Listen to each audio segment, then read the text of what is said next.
Bagamat imbitado raw si Presidential Sister Senadora Amy Marcos sa pagpirma ng General Appropriations Act ng kanyang kapatid na si Pangulong Ferdinand Marcos Jr., ay minabuti na nga daw niyang hindi pumunta rito kaninang umaga. Pagpapaliwanag ng senadora, nakakaya naman daw kung pupunta pa siya rito kayong hindi naman niya pinirmahan ng budget na ito, at tinutulan din niya ang malaginiling na pork na pondo rito. Git pa niya mukhang ang pondong inaprubahan daw ng Pangulo ay hindi rin para sa kaunlaran ng bansa dahil maritong magamit sa pamumulitika, lalo't inaasahan din na magkakaroon ng impeachment trial laban kay Vice President Sara Duterte at may paparating pang eleksyon.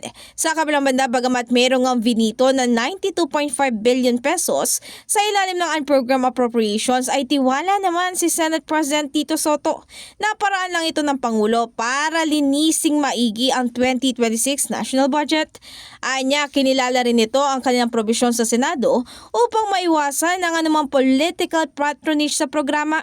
Maalala sa probisyon nga na iminungkahi ni SP Pro Tempore Ping Lacson, ay sinabi niya na hindi maaaring maging present o kakikitaan ng mga tarpaulin ng politiko ang anumang magiging distribution o di kay pamamahagi ng ayuda. In the heart of changing lives, ako si Brigada Ann Cortas ng 105.1 Brigada News FM Manila, the Music News Authority.